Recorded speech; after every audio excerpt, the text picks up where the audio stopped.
Bom dia a todos, a graça e a paz do Senhor Jesus, amém? Como que vocês estão? Como passaram a semana? Espero que todos estejam bem, apesar dos trancos e barrancos que todos nós, ou familiares, eventualmente passamos, amigos, mas espero que Deus tenha proporcionado a todos uma semana abençoada. Como nós sabemos, e nós já havíamos anunciado, nós queremos falar nesse culto de ceia sobre um importante, intrigante e muitas vezes não muito agradável tema, curiosamente presente nas Escrituras, curiosamente, que diz respeito à genealogia de Jesus. Então eu quero convidá-lo, já que nós acabamos de adorar ao nosso Deus, exaltamos o nome de Jesus, acabamos de dizer que Ele é o nome que está sobre todo nome, é um nome precioso, mas eu quero compartilhar com vocês nesta manhã um texto, uma porção da Bíblia que não é, de forma geral, muito lido, muito estudado pelos cristãos. E talvez isto se dê devido às peculiaridades desse texto, mas eu espero que nesta manhã Deus use esta passagem bíblica para falar ao meu coração, ao seu coração, ao nosso intelecto, em nome de Jesus. Então eu quero que você abra sua Bíblia em Mateus capítulo 1, versículos 1 a 17. Mateus capítulo 1, versículos 1 a 17. É uma das famosas passagens, uma das duas únicas genealogias presentes ali no Novo Testamento. No Antigo Testamento nós temos muitas genealogias, mas no Novo nós temos apenas duas genealogias. Curiosamente, as duas falam sobre a mesma pessoa, Jesus, mas eu quero me deter na manhã de hoje sobre a genealogia mateana do Evangelho de Mateus. Mateus capítulo 1, versículos 1 a 17. Diz assim a palavra do nosso Deus: Livro da genealogia de Jesus Cristo, filho de Davi, filho de Abraão. Abraão gerou a Isaque, Isaque a Jacó, Jacó a Judá e a seus irmãos. Judá gerou de Tamar a Pérez e a Zerá. Pérez gerou a Esrom, Esrom a Arão, Arão gerou a Aminadab, Abinadab a Naasson, Naasson a Salmão. Salmão gerou de Raabe a Boaz. Este de Rute gerou a Obed, e Obed a Jessé. Jessé gerou ao rei Davi, e o rei Davi a Salomão, da que fora mulher de Urias. Salomão gerou a Roboão, Roboão a Abias, Abias a Asa. Asa gerou a Josafá, Josafá a Jorão, Jorão a Uzias. Uzias gerou a Jotão, Jotão a Acás, Acás a Ezequias. Ezequias gerou a Manassés, Manassés a Amon, Amon a Josias. Josias gerou a Jeconias e a seus irmãos no tempo do exílio na Babilônia. Depois do exílio na Babilônia, Jeconias gerou a Salatiel, e Salatiel a Zorobabel. Zorobabel gerou a Abiúde, Abiúde a Eliaquim, Eliaquim a Azor, Azor gerou a Sadoc, Sadoc a Aquim, Aquim a Eliúde, Eliúde gerou a Eleazar, Eleazar a Matã, Matã a Jacó. E Jacó gerou a José, marido de Maria, da qual nasceu Jesus, que se chama o Cristo. De sorte que todas as gerações, desde Abraão até Davi, são 14. Desde Davi até o exílio na Babilônia, 14. E desde o exílio na Babilônia até Cristo, 14. Amém. Amém? Vamos agradecer a Deus por esse texto importante das Escrituras e vamos pedir ao Senhor que fale mais uma vez ao nosso coração, ao nosso ser nesta manhã. Pai, nós queremos engrandecer, exaltar e glorificar o Teu santo, eterno e bendito nome. Queremos agradecê-lo, Senhor, por este texto tão maravilhoso das Suas Escrituras, como todos os demais textos bíblicos o são. Te agradecemos particularmente por esta genealogia de Jesus. Te agradecemos por ter inspirado a Mateus, o teu servo, no passado, para escrever esse texto. a fim de que ele estivesse presente em nossas Bíblias e por meio dele, como também por meio de todos os demais textos bíblicos, pudéssemos ser instruídos, orientados, abençoados, Senhor, por meio da sua palavra. Pai, fale agora mais uma vez, te pedimos ao nosso intelecto, ao nosso coração, nos dê graça para transmitirmos a sua vontade, a sua mensagem, a sua palavra para a sua igreja, e dê graça também à sua igreja para poder ouvi-la, absorvê-la e, sobretudo, colocá-la em prática. Abençoe nossas vidas, remova todos e quaisquer empecilhos ao livre curso, ao livre andamento da sua palavra, e que nós sejamos abençoados, instruídos, edificados pelo Senhor nesta manhã. Obrigado. Nós oramos ao Senhor já agradecidos, imensamente gratos, no nome do teu Filho Jesus. Amém. Amém? Por favor, meus irmãos, podem se assentar.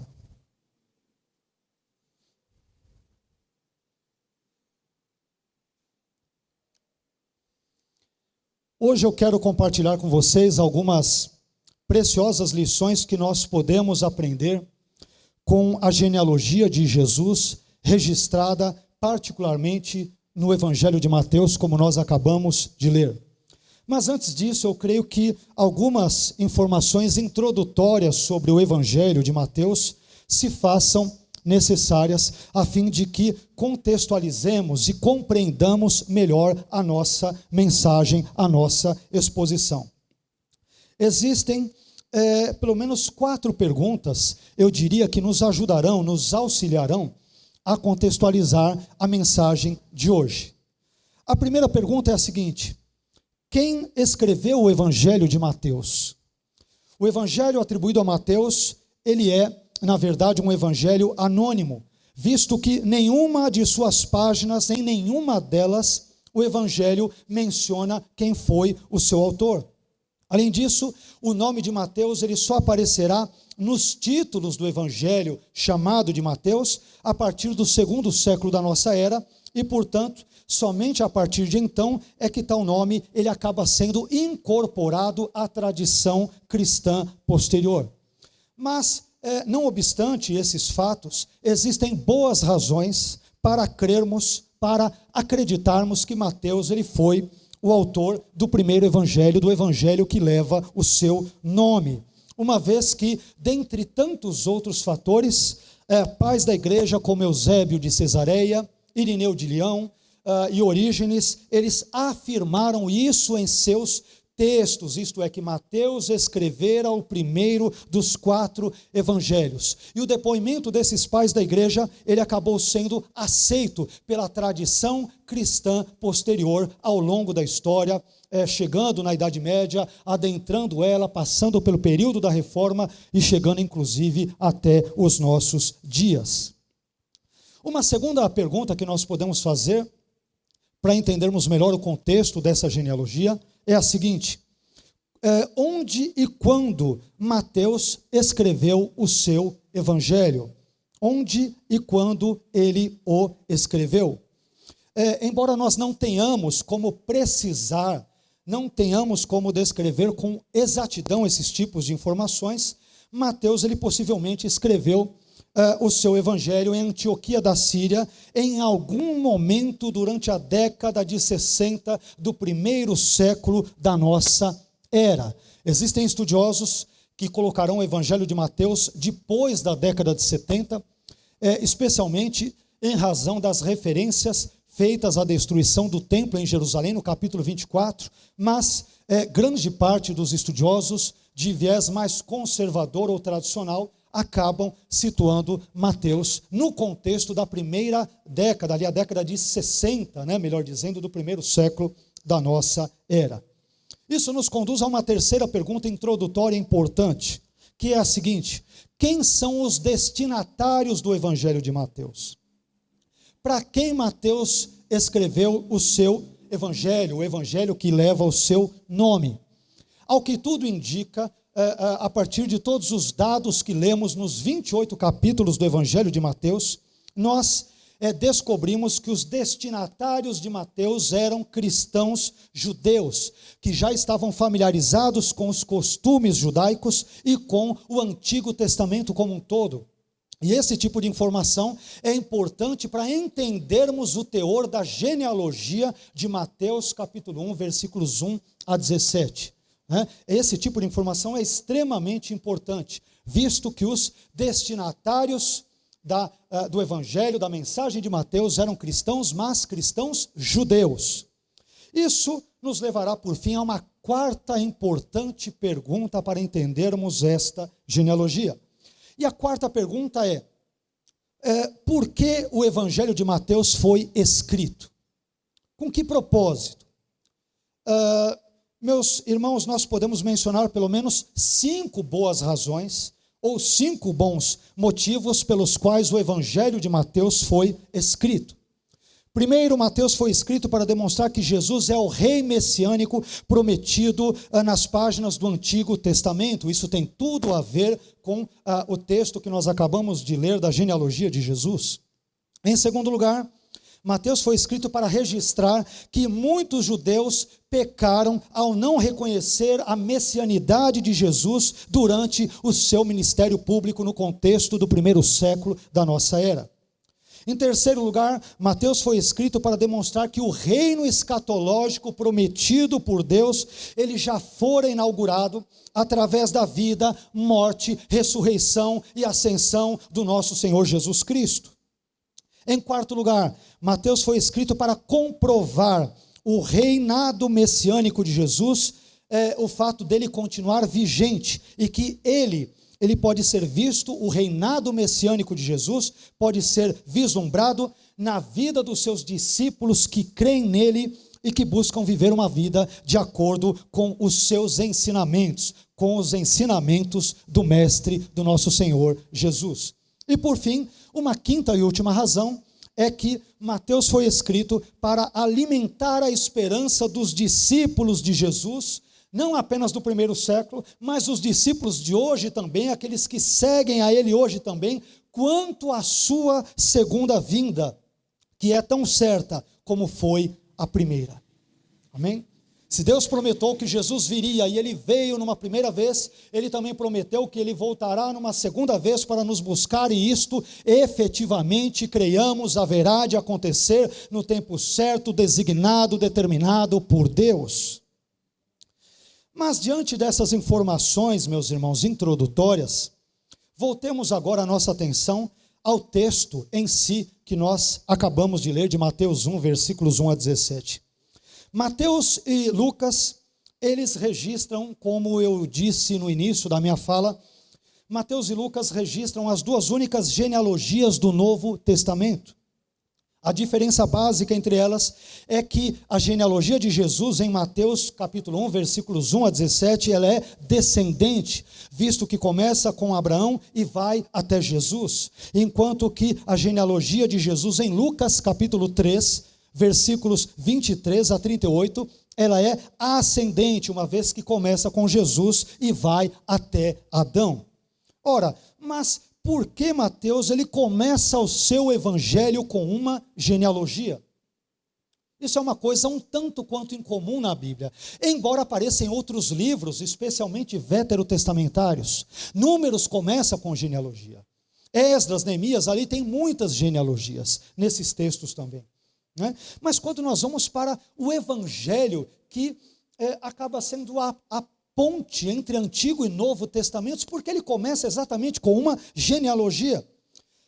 Para podermos responder a esta pergunta, nós devemos esclarecer antes que as genealogias presentes na Bíblia, todas elas de forma geral, elas serviam a pelo menos 6 propósitos distintos. Por que nós encontramos genealogias na Bíblia? Você pode se perguntar. Em Gênesis 5, em Números, em Crônicas, em Esdras, em Neemias, em Mateus, em Lucas, em outros trechos, no final de Ruth, por que nós temos genealogias na Bíblia? Pelo menos por 6 razões, por 6 motivos, 6 propósitos distintos. Primeiro, as genealogias serviam para indicar quem seria elegível para a realeza. quem poderia assumir o trono. Isso, evidentemente, a partir do contexto monárquico em Israel, que surgirá apenas a partir ali do 10º século, com Saul, Davi, Salomão e todos os demais reis. Em segundo lugar, as genealogias serviam para indicar quem seria elegível para o sacerdócio. Não era qualquer um que poderia ser sacerdote, ele deveria ser da linhagem levítica. Então, a genealogia prestava-se também a este serviço.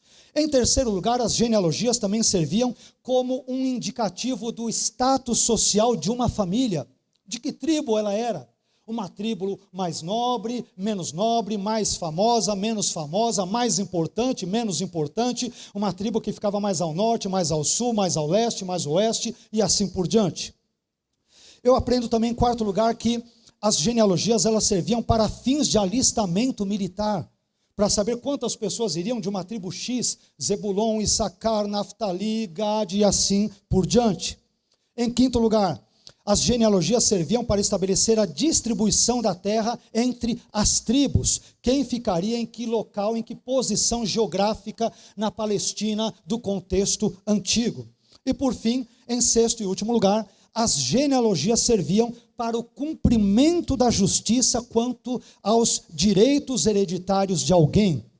Uma pessoa tivesse demanda com outra, de uma tribo, então buscava-se, dentre outras formas, por meio dos registros genealógicos, fazer justiça entre indivíduos de uma mesma tribo ou de tribos distintas naquele contexto antigo. No caso da genealogia de Jesus, você deve estar se perguntando, por que ela é registrada? Ela é registrada por Mateus para indicar que Jesus era descendente do rei Davi e que, portanto, ele era elegível a assumir o reino messiânico prometido por Deus ao longo de todas as páginas do Antigo Testamento. Não nos esqueçamos de que Mateus é um judeu que escreve para judeus cristãos a fim de provar-lhes por A mais B que Jesus, enquanto descendente de Abraão e de Davi, ele tem o direito inalienável ao trono davídico, porque ele é o Messias prometido por Deus nas páginas veterotestamentárias. Bem, mas depois de todas essas informações introdutórias, que lições, afinal de contas, nós podemos extrair dessa genealogia de Jesus para a nossa vida? Eu entendo, meus irmãos, que nós podemos extrair pelo menos 7 lições importantes, relevantes da genealogia de Jesus para o nosso viver diário. E agora eu quero justamente te convidar para aprender comigo cada uma destas 7 lições. A primeira lição que eu aprendo nesse texto que lemos, de Mateus capítulo 1, versículos 1 a 17, é que a genealogia de Jesus nos ensina que para compreendermos Jesus, nós temos que começar lendo o Antigo Testamento. Para compreendermos Jesus, nós temos que começar lendo o Antigo Testamento. Há pessoas que pensam erroneamente que a história de Jesus começa no Novo Testamento, começa nos Evangelhos, mas isso não é verdade. A história terrena de Jesus, ela começa, na verdade, nas páginas veterotestamentárias. Perceba nessa genealogia de Jesus que a maioria esmagadora dos nomes e eventos que aparecem nela são de personagens cujas histórias encontram-se nas páginas do Antigo Testamento e não nas páginas do Novo Testamento. Isto significa dizer que Jesus, em termos terrenos e humanos, ele não surge num vácuo ou num vazio histórico-cultural. Muito pelo contrário, a história de Jesus, em termos terrenos e humanos, ela começa nas páginas do Antigo Testamento. É verdade, meus irmãos, que o Novo Testamento, ele é extremamente importante e relevante para o cristão e para a sua fé. É óbvio que ele é. Mas é igualmente verdade que o Novo Testamento não existiria e não seria compreensível sem a existência do Antigo Testamento. E existem algumas boas razões para nós pensarmos nisso. Por exemplo, vários tipos, várias figuras, várias sombras do Antigo Testamento, elas apontam para o antítipo, para a realidade que é Cristo. Várias profecias do Antigo Testamento também têm o seu cumprimento em Cristo. Os sacrifícios de animais, por exemplo, presentes em quase todo o Antigo Testamento, eles apontam para o maior e mais perfeito de todos os sacrifícios, que foi o de Cristo, o Cordeiro de Deus, que tira o pecado do mundo. Perceba, portanto, que o Antigo Testamento, ele traz consigo o germe do novo. O Antigo Testamento, ele aponta para o novo, ele caminha em direção ao novo, ele se completa no novo, ele se cumpre no novo. Por isso, leia o Antigo Testamento, pois ele fornecerá todo o pano de fundo histórico, geográfico, cultural, linguístico e teológico necessários, a partir dos quais Jesus Cristo de Nazaré viria e veio ao mundo para nos abençoar e para revelar Deus à humanidade. A história de Jesus não começa em Mateus, Marcos, Lucas e João, ela começa em Gênesis. Ela está presente em todas as páginas do Antigo Testamento. E é isso que a genealogia de Jesus nos revela ao mencionar dezenas de personagens, a maioria dos quais presentes nas páginas veterotestamentárias. Mas eu aprendo também uma segunda lição presente na genealogia de Jesus. E a segunda lição é a seguinte: a genealogia de Jesus nos ensina que Deus é fiel em cumprir as suas promessas. Deus é fiel em cumprir as suas promessas.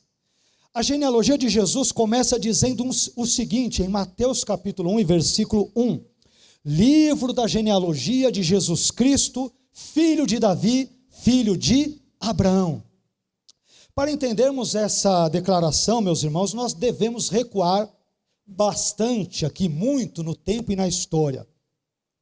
Em Gênesis, no capítulo 12, versículo 3, parte B, Deus fizera a seguinte promessa a Abrão: em ti serão benditas todas as famílias da terra. E cerca de 1000 anos depois, em 2 Samuel, no capítulo 7, versículo 13, parte B, Deus faz a seguinte promessa a Davi: e confirmarei o trono do seu reino para sempre. Deus diz para Davi: Davi, nunca faltará ao longo da história alguém que se assente sobre o seu trono. Deus faz a seguinte promessa a Davi: eu vou confirmar o seu trono e o seu reinado para sempre. Então, séculos depois dessas duas promessas terem sido feitas, tanto a Abraão quanto a Davi, Jesus surge na história como descendente humano, tanto de Abraão quanto de Davi.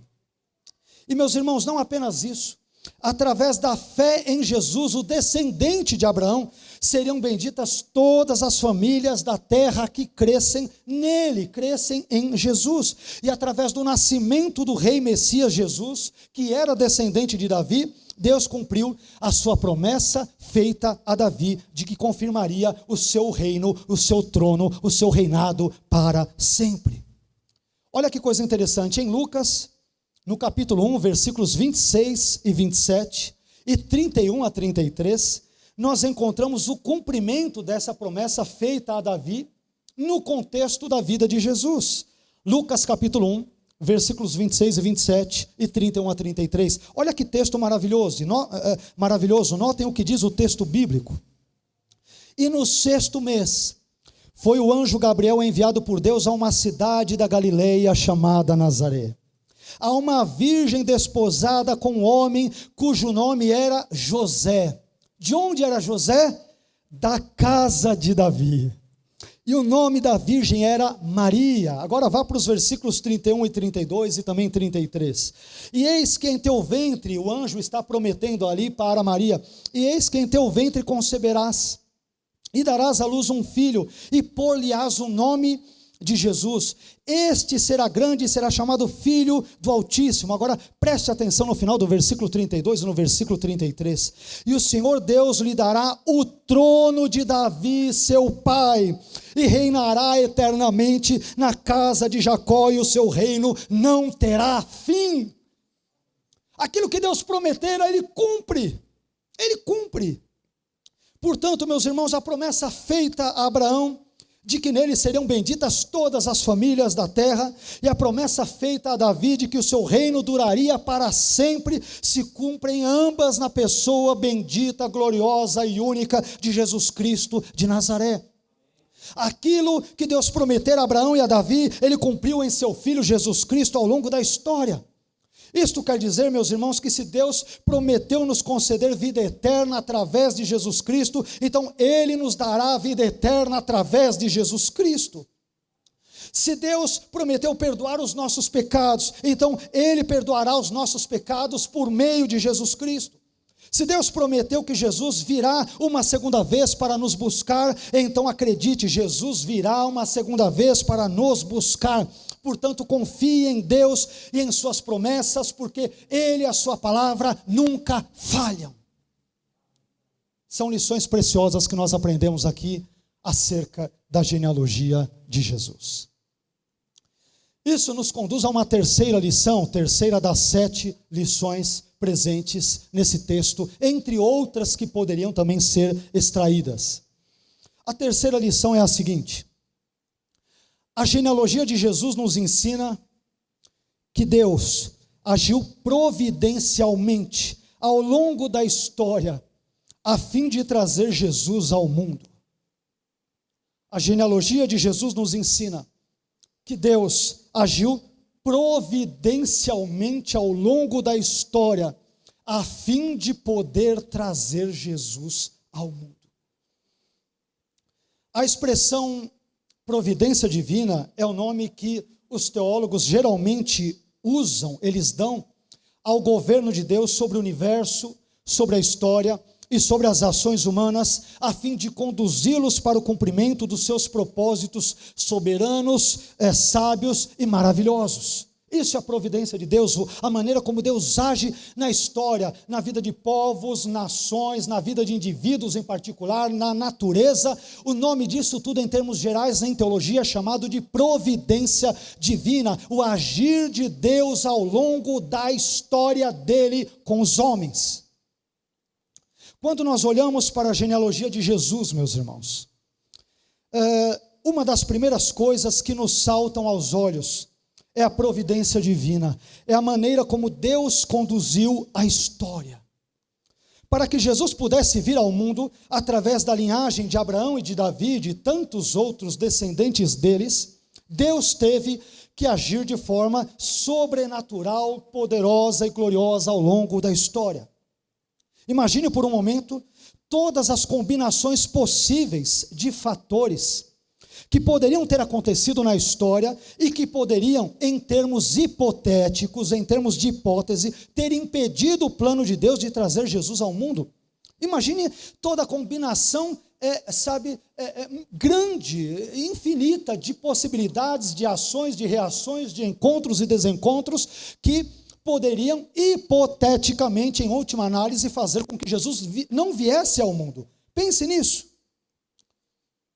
Tudo começou quando Deus decidiu escolher, aproximadamente 4.000 anos, um mesopotâmico que na época tinha 75 anos de idade, chamado Abrão. Deus decide escolher esse homem para realizar os seus planos através dele. Deus prometeu a Abrão que a sua descendência seria tão numerosa quanto as estrelas dos céus, em Gênesis capítulo 15, versículo 5. Mas como isso aconteceria? Visto que desde a época em que Deus chama Abraão, ele estava com 75 anos, passam-se 25 anos, e então Abraão está agora com 100 anos, e a sua esposa Sara está com 90 anos, mas eles não têm filhos. Isso está em Gênesis 17, 17. Diante desse quadro, era humanamente impossível que o plano de Deus se cumprisse. Mas o que ocorre? Deus intervém na história daquele casal de velhinhos, Abraão e Sara, e lhes dá um filho. Gênesis no capítulo 21, versículos 1 e 2 diz o seguinte: e o Senhor visitou a Sara como tinha dito, e fez o Senhor a Sara como tinha falado, e concebeu Sara, e deu a Abraão um filho na sua velhice, ao tempo determinado que Deus lhe havia dito. Mas a história avança, e então Isaque, o filho prometido a Abraão e a Sara, se casa com uma moça, uma tal de Rebeca. Acontece que, olha como são as coisas, Rebeca era estéril. Portanto, como que a promessa de Deus feita a Abraão, de que a sua descendência seria tão numerosa quanto as estrelas do céu, poderia se cumprir? Nós lemos em Gênesis, no capítulo 25, versículos 20, 21 e 26, que Isaac orou por Rebeca durante 20 anos para que ela pudesse engravidar. Isaac começou a orar por Rebeca quando tinha 40 anos de idade e continuou a orar por ela até os seus 60 anos de idade. E o que aconteceu depois? Bem, aos 60 anos de idade, Isaac se torna pai de gêmeos. Ele se torna pai de Esaú e pai de Jacó. E o que isto significa? Significa que o plano de Deus estava em andamento. A velhice de Abraão e de Sara e a esterilidade de Rebeca não interromperam o plano de Deus de, através de Abraão, abençoar todas as nações da terra e, através dele, trazer Jesus ao mundo. A história continua. E um dos filhos de Isaac e Rebeca, isto é, Jacó, que havia sido resposta de oração, ele se casa com uma moça chamada Raquel. Acontece que Raquel, esposa de Jacó, assim como Rebeca, esposa de Isaac, também era estéril. Olha como Deus faz as coisas. Preste atenção como Deus faz as coisas ao longo da história. Mais uma vez, como a promessa de Deus feita a Abraão, de que a sua descendência seria tão numerosa quanto as estrelas do céu, como que ela poderia se cumprir uma vez que Raquel era estéril?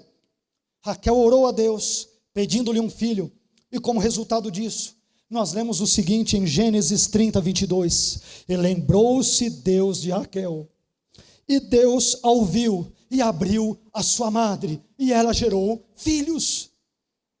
A história prossegue, e agora quem diria, Jacó, neto de Abraão, ele luta com um ser misterioso, e em Gênesis 32, 28, o seu nome é mudado de Jacó para Israel. E Israel, como todos nós sabemos, com o passar dos anos, será o nome de um povo, o povo com o qual Deus estabelecerá um pacto no Antigo Testamento. Mas, e de onde vem todo esse povo?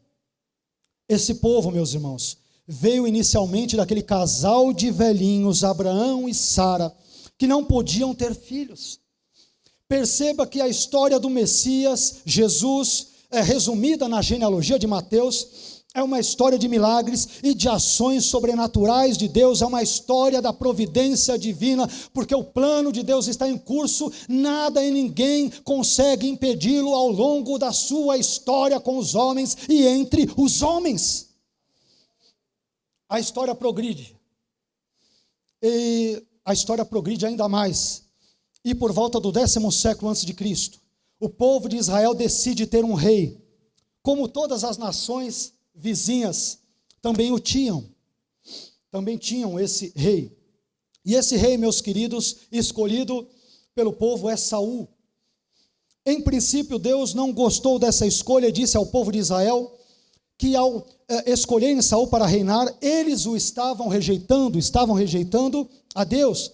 Mas apesar de não concordar com a escolha de Saul por parte do povo, Deus permitiu que eles o escolhessem, conforme 1 Samuel, no capítulo 8, e nos versículos 6 a 9.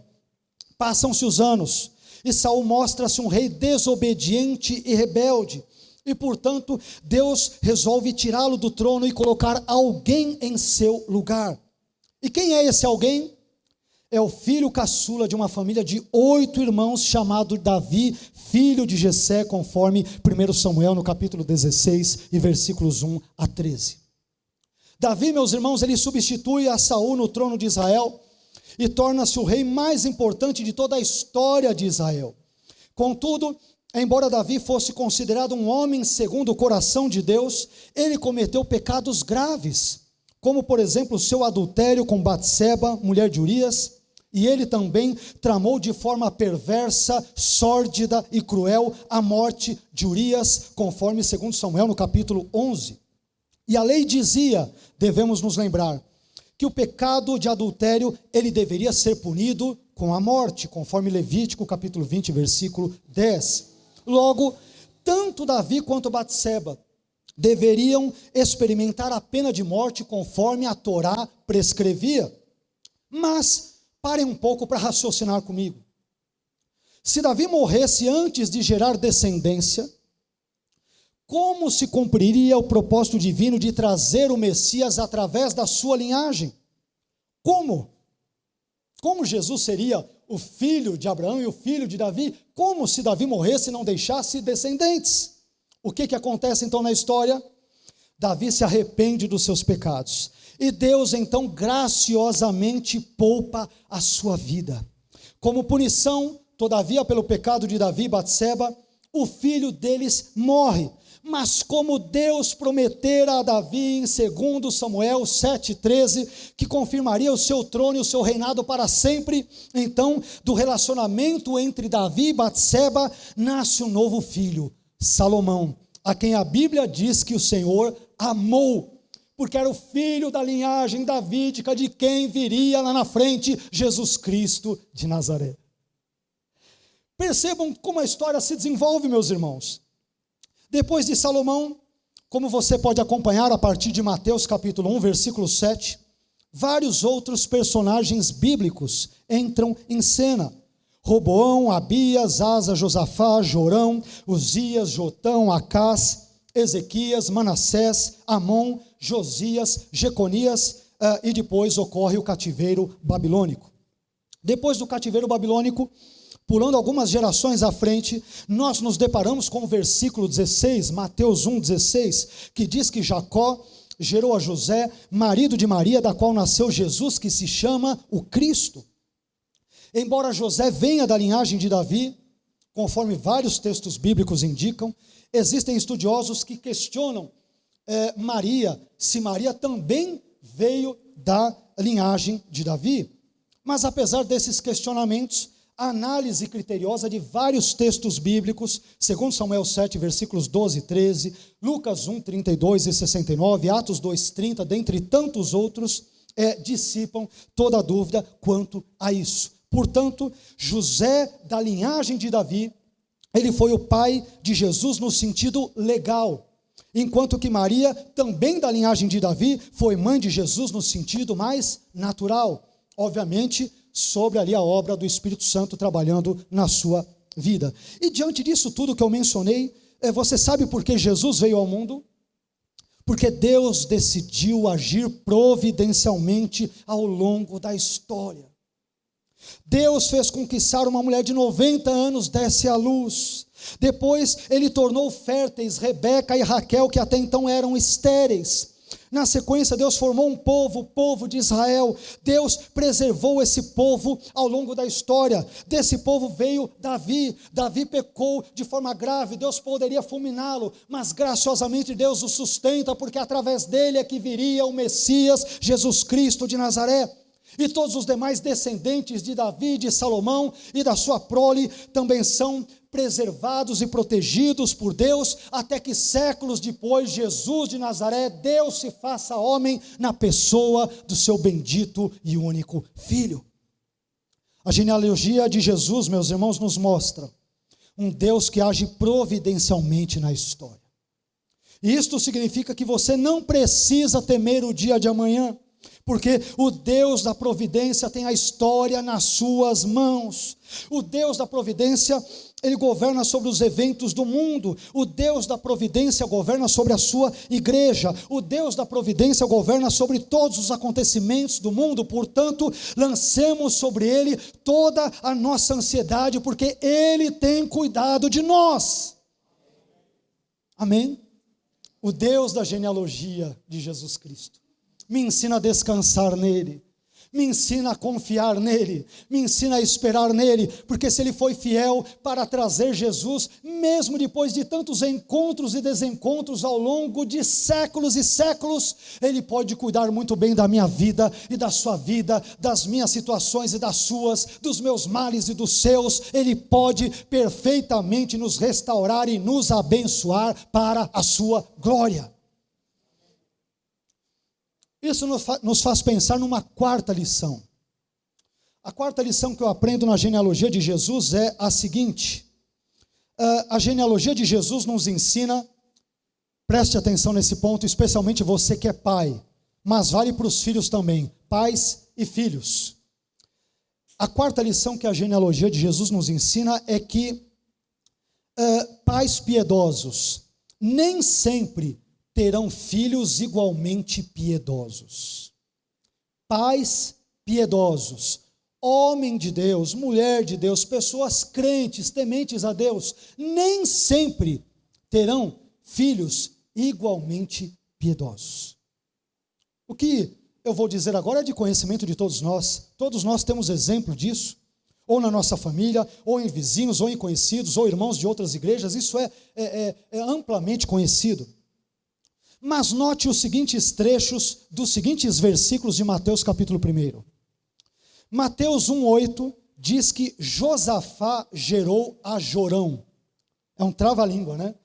Josafá gerou a Jorão.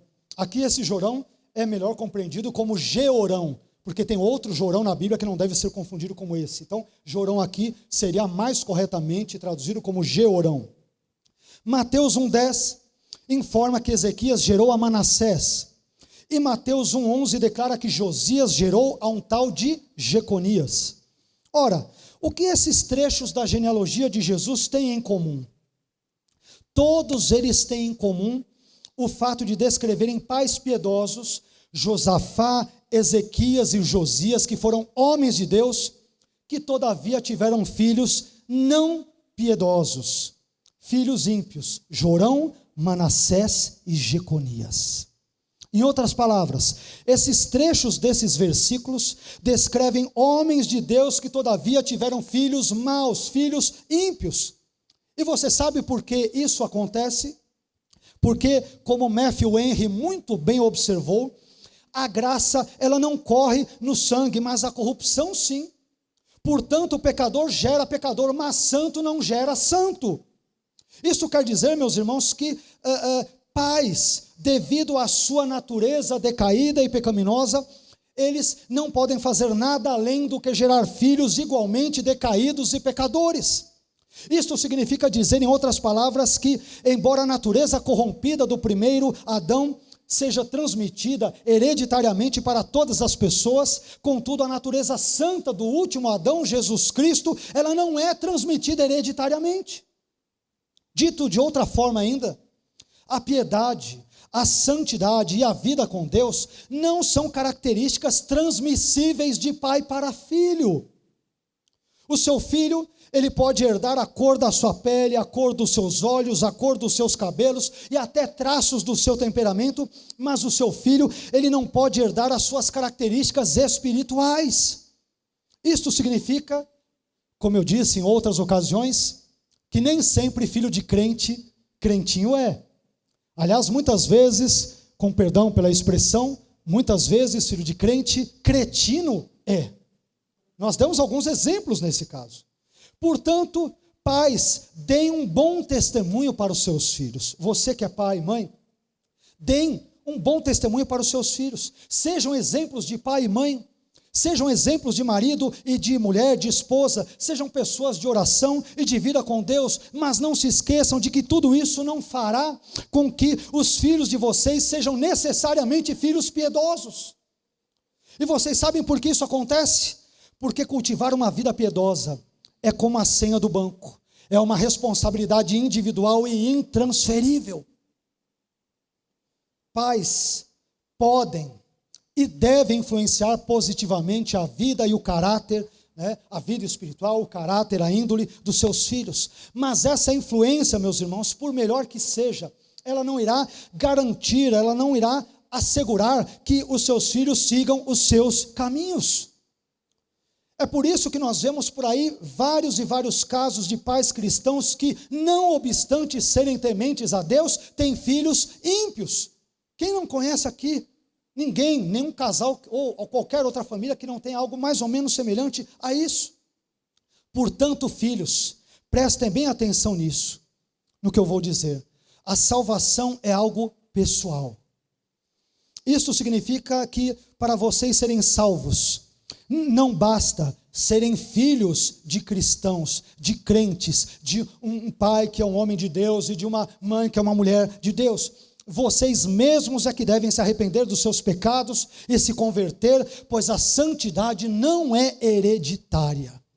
E sendo assim, não se esqueçam de que sem a santificação ninguém verá o Senhor.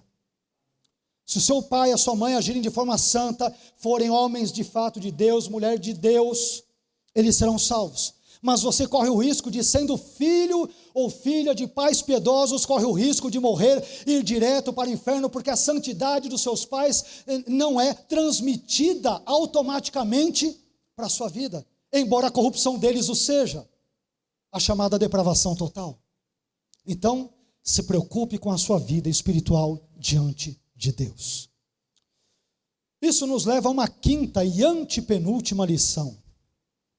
A genealogia de Jesus nos ensina que Deus é um Deus gracioso.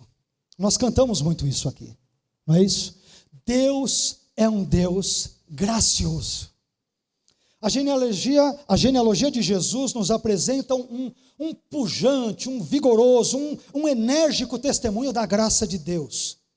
A genealogia de Jesus, não sei se vocês perceberam, mas ela curiosamente omite, por um lado, os nomes das matriarcas de Israel, isto é, Sara, Rebeca e Raquel. Nenhuma delas é citada na genealogia. Mas, por outro lado, a genealogia de Jesus faz questão de incluir os nomes de 4 mulheres que possuíam traços um tanto quanto reprováveis. Tamar, no versículo 3, Raabe, no versículo 5, Ruth também no versículo 5, e Batseba, indiretamente citada no versículo 6. Ora, se incluir mulheres numa lista genealógica judaica já era algo raro na época, imagine então o escândalo que seria incluir, em uma genealogia os nomes de 4 mulheres que possuíam traços reprováveis em suas vidas. Aliás, vamos olhar um pouco mais de perto esse assunto, brevemente, mas vamos olhar com um pouco mais de detalhes. Tamar, conforme Gênesis, no capítulo 38, ela se disfarçou de prostituta, se deitou com o seu sogro, Judá, e ainda teve com ele 2 filhos, Pérez e Zerá, os quais também são citados na genealogia de Jesus. O que aconteceu com essa mulher? Ela foi uma das ancestrais de Cristo, e isso se chama graça. Uma mulher que se prostituiu está entre as ancestrais de Jesus Cristo, e isto se chama maravilhosa graça. Raabe, de acordo com Josué no capítulo 2, era uma prostituta, e além disso, como se isso não bastasse, era também uma estrangeira, uma cananita. Os cananeus eram grandes inimigos de Israel, como nós aprendemos na Torá e nos livros históricos, em Josué, em Juízes, em outros textos. Mas, mais uma vez, o que aconteceu com Raabe? Ela acabou fazendo parte da família de Jesus. Isto se chama graça. Ruth, segundo o próprio livro de Ruth, era uma mulher moabita. E os moabitas, segundo Deuteronômio, capítulo 23, versículo 3, jamais poderiam pertencer ao povo de Israel, jamais. O que aconteceu com essa mulher?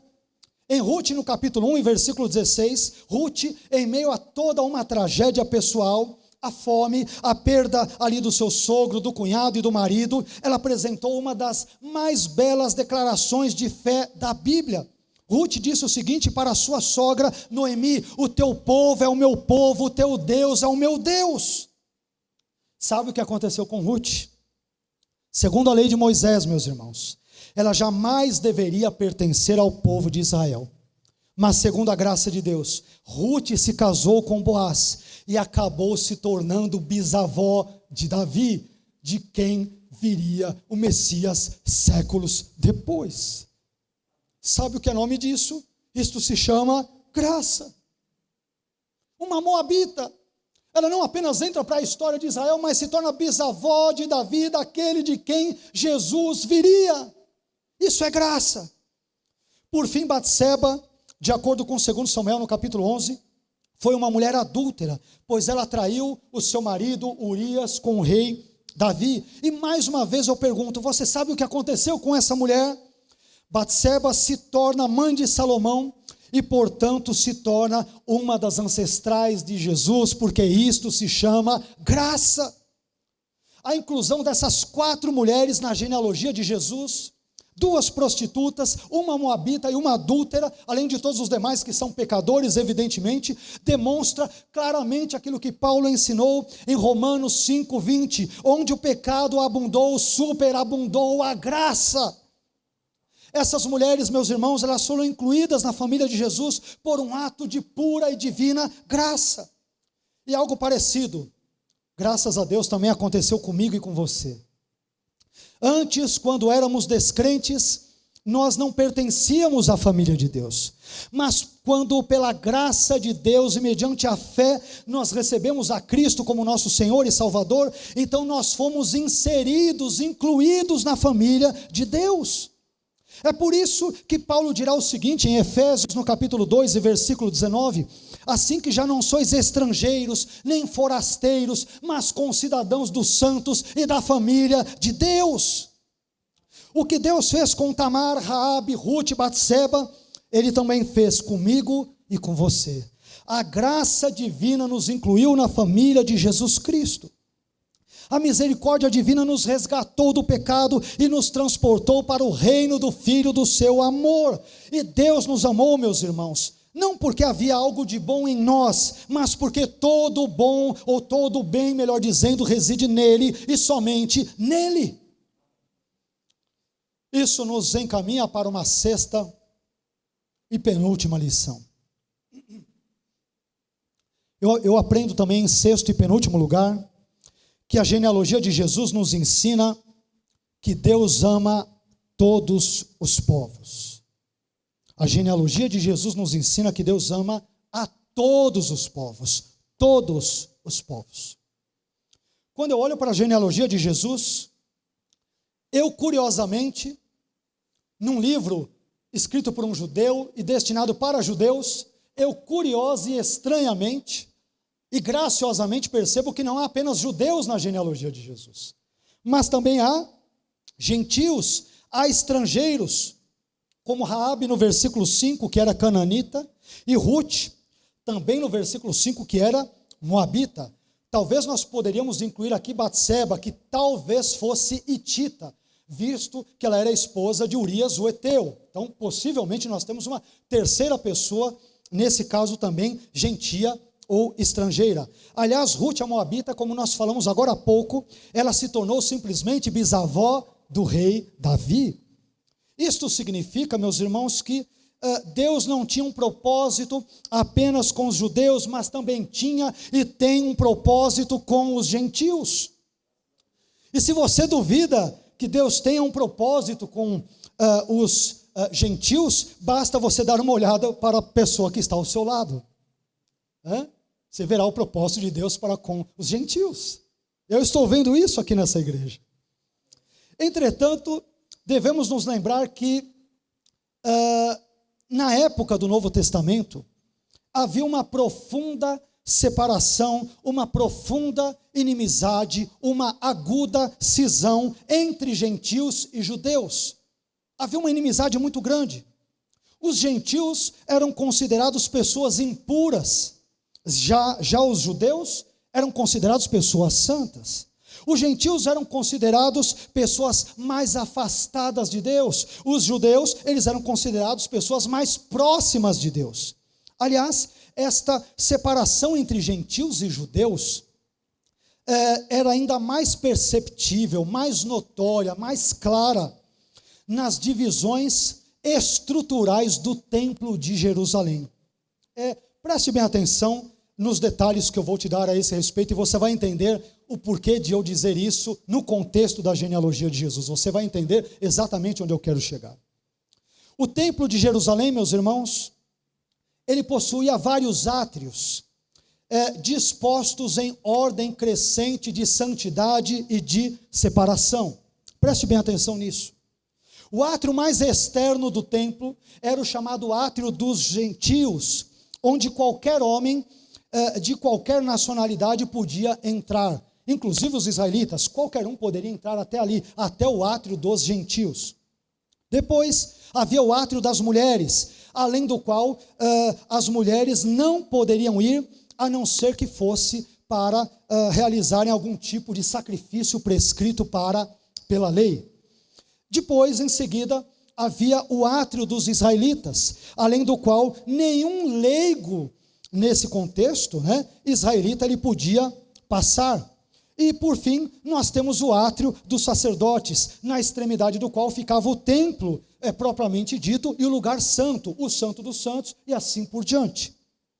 Acontece que entre o átrio dos gentios e o átrio das mulheres, havia um cercado bem baixo, chamado Hel, nome muito sugestivo, no qual havia a seguinte inscrição em grego e em latim. Essa inscrição estava intercalada várias vezes no Hel, que era uma espécie de mureta entre o átrio dos gentios e o átrio das mulheres. E neste cercado estava escrito o seguinte: nenhum estrangeiro, prestem atenção, nenhum estrangeiro deve entrar no recinto e aterro do santuário. Quem for pego fazendo isso, será culpado por sua própria morte, que se seguirá. É pena de morte. Um gentil entrar mais adiante no templo, se ele fosse flagrado, pena de morte. Pena de morte. Havia no templo, literalmente, meus irmãos, um muro de separação entre os gentios e os judeus, de modo que os gentios não tinham acesso pleno ao templo, e portanto, em termos simbólicos, eles também não tinham acesso pleno a Deus. E agora nós vamos entender o porquê de Paulo dizer o que disse em Efésios, no capítulo 2, e nos versículos 14 a 16, algo que vai lançar luz sobre a genealogia de Jesus. Em Efésios 2, versículos 14 a 16, vejam o que Paulo diz: porque ele, isto é, Jesus, é a nossa paz, o qual de ambos os povos, ou seja, judeus e gentios, fez um, e derrubando a parede de separação que estava no meio, uma referência ao Hel, que separava o átrio dos gentios do átrio das mulheres, na sua carne desfez a inimizade, isto é, a lei dos mandamentos, que consistia em ordenanças, para criar em si mesmo, dos dois, dos judeus e dos gentios, um novo homem, fazendo a paz, e pela cruz reconciliar ambos, judeus e gentios, com Deus, em um corpo, matando com ela as inimizades, entenda-se, as inimizades que haviam entre judeus e gentios. Paulo está dizendo em Efésios, que através da cruz de Cristo, judeus e gentios crentes foram reconciliados com Deus. Está dizendo também, portanto, que a parede de separação literal que havia entre judeus e gentios foi simbolicamente derrubada. Embora alguns estudiosos entendam que essa descrição de Paulo diga respeito à destruição já literal do templo de Jerusalém na época de Paulo, que é muito duvidoso. Mas entretanto, perceba que essa parede de separação entre judeus e gentios, ela começou a ser derrubada já na genealogia de Jesus, quando nós encontramos pelo menos duas gentias, Raabe a cananita, nesse contexto, e Rute a moabita, como ancestrais do judeu Jesus. Ali as paredes começaram simbolicamente a ser derrubadas. Isso me faz pensar no seguinte, meus irmãos: a genealogia de Jesus nos ensina que Deus não é exclusivista. Ela nos ensina que Deus não tem um plano apenas com os judeus e para os judeus, mas também tem um plano com os gentios e para os gentios. A genealogia nos ensina que Deus, Ele não quer apenas judeus na família de Jesus, mas também quer gentios. É por isso que Deus disse a Abraão: em ti serão benditas todas as famílias da terra, judias e não judias. E é por isso também que nós lemos algo maravilhoso em Apocalipse, no capítulo 7, e nos versículos 9 e 10, que diz: depois destas coisas, diz João, olhei, e eis aqui uma multidão a qual ninguém podia contar. Quem são essas pessoas, João? De todas as nações e tribos e povos e línguas. Havia gentios diante do trono, que estavam diante do trono e perante o Cordeiro, trajando vestes brancas e com palmas nas suas mãos, e clamavam com grande voz, dizendo: salvação ao nosso Deus que está sentado no trono e ao Cordeiro. No final da história, meus irmãos, A família de Jesus aumentará ainda mais, porque haverá muitos gentios diante do trono de Deus e do Cordeiro, adorando e bendizendo para sempre, porque Deus também tem um plano com os gentios e para os gentios, e a genealogia de Jesus enfatiza isso muito bem. Isso nos levará finalmente à 7ª e última lição. Em 7º e último lugar, a genealogia de Jesus nos ensina que a vida humana é muito breve. Em 7º e último lugar, a genealogia de Jesus nos ensina que a vida humana é muito breve. Eu quero terminar esse último ponto desta mensagem com uma simples, mas profunda e importante pergunta. E a pergunta é: onde estão agora todas essas pessoas citadas na genealogia de Jesus? Todas elas morreram há muito tempo e já não estão mais entre nós. E o mesmo, meu querido, acredite, acontecerá mais cedo ou mais tarde comigo e com você. Nós também estamos aqui de passagem e mais cedo ou mais tarde nós partiremos desse mundo. A Bíblia diz que a nossa vida é muito breve, ela é efêmera, ela é passageira, ela é transitória, ela é temporária. Jó disse em Jó no capítulo 7, versículo 6, os meus dias são mais velozes do que a lançadeira do tecelão, o tear do tecelão. Vai para a esquerda, para a direita, para lá e para cá. Quando vai ver, acabou de confeccionar a peça, acabou. Jó está dizendo, a minha vida é assim, é como o trabalho de uma costureira.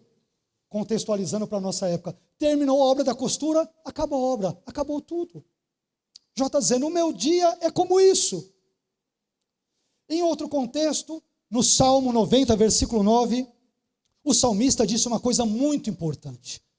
Leve isso para a sua vida, Salmo 90, versículo 9. O salmista diz que acabam-se os nossos anos como um conto ligeiro. Ele está dizendo, a nossa vida é uma história. A pergunta que eu faria é, mas será que a sua vida é um conto bom ou um conto ruim?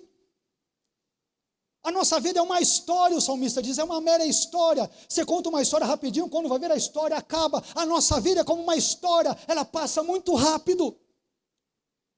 Isso concorda com aquilo que Tiago dirá no Novo Testamento, em Tiago 4, 14, parte B, quando Tiago pergunta, que é a vossa vida? E ele mesmo encarrega-se de responder à pergunta por ele levantada. E ele responde, a nossa vida é um vapor que aparece por um pouco e depois se desvanece.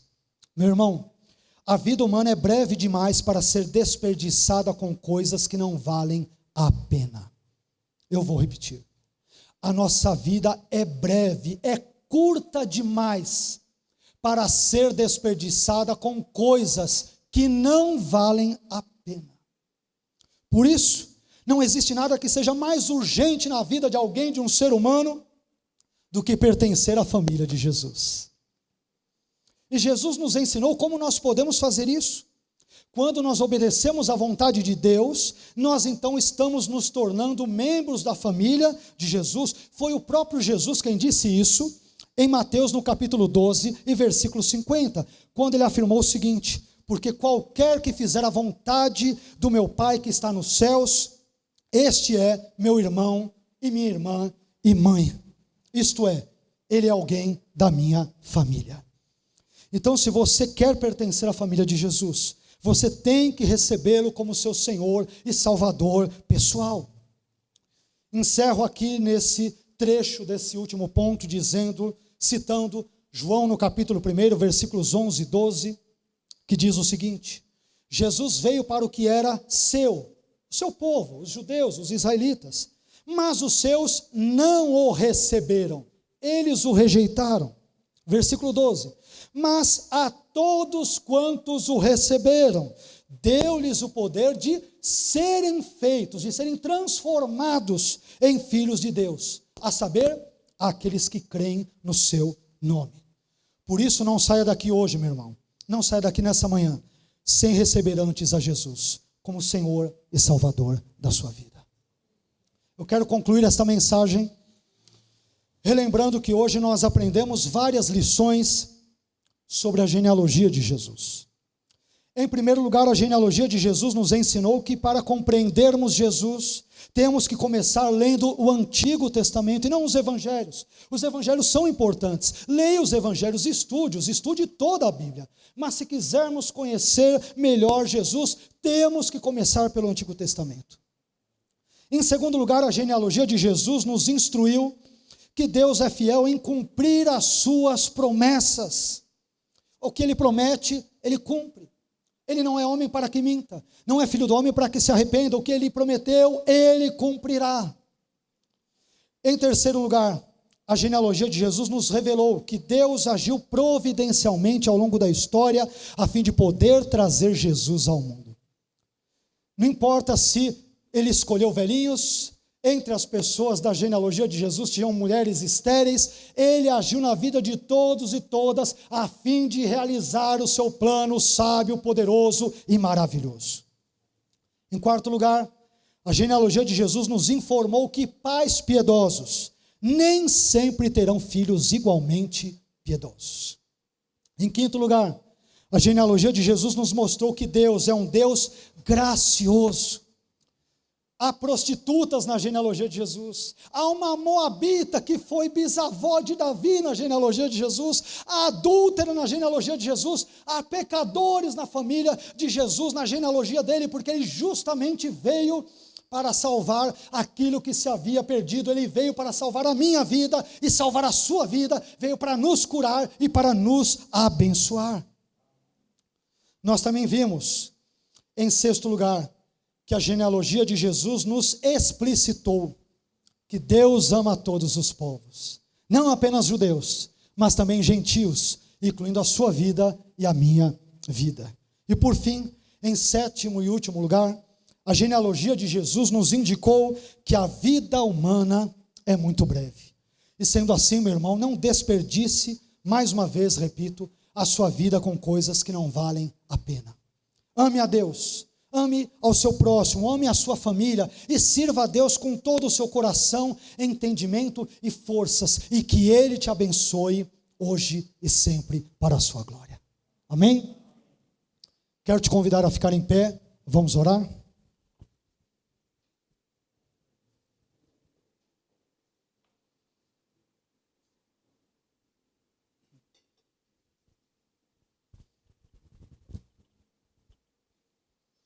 Nós aprendemos lições preciosas nesta manhã. Coisas muito importantes que talvez, não sei, você nunca havia imaginado que poderia aprender tudo isso na genealogia de Jesus. Um texto que só tem nomes, 42 nomes. Alguns envolvem essa genealogia em questões técnicas nas quais eu não entrei.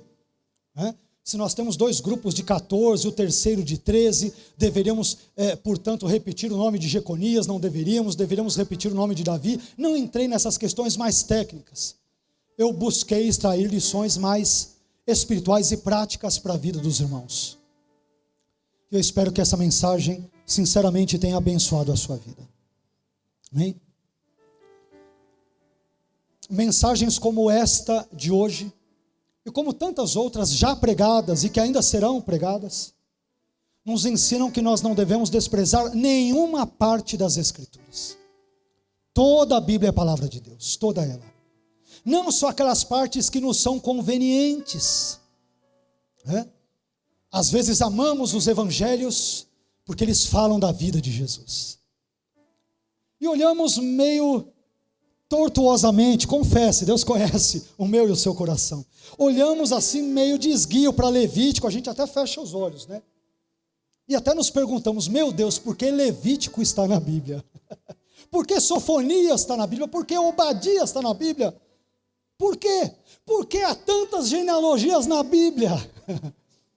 Espero que hoje algumas das suas respostas, das suas perguntas, melhor dizendo, tenham sido respondidas. Amém? Nada na palavra de Deus está à toa, nada é em vão, tudo tem um propósito. E que essa genealogia de Jesus tenha abençoado a minha e a sua vida nesta manhã. Amém? Fecha os teus olhos, vamos orar. Senhor, eu só posso te agradecer por tudo aquilo que o Senhor falou ao nosso coração nesta manhã.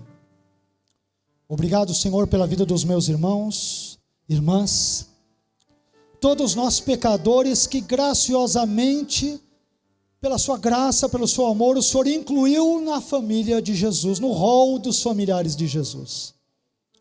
Familiares pecadores, diante da família, da genealogia de um Deus homem santo.